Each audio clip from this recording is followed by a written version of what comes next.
साथीकराम और मेरे अजीज साथियों का अस्सलाम वालेकुम। मेरी आज की तकरीर का उन्वान है आयरन मशीन डॉक्टर मोहम्मद अल्लाह इकबाल। आप सभी के इल्म में होगा कि अल्लामा इकबाल हमारे कौमी शायर थे।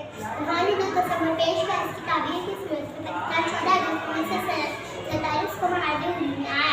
इनकी नज़र ना सिर्फ नौजवानों मुसलमानों में आज़ादी की हुकूमत दी बल्कि उन्होंने हम बच्चों के लिए बड़ी अच्छी नज़में लिखी। इनमें से एक नज़म बच्चों के द्वारा गाने स्कूलों में असेंबली में पढ़ाई जाती है। इनमें से चंद नज़में इनमें से परिंदे की फरियाद, एक मकाम की पहाड़ और गिलहरी हमदर्दी पहाड़ और गिलहरी मशहूर होनी चाहिए कि इनकी नज़में बच्चों के लिए साथी समझे। हमें चाहिए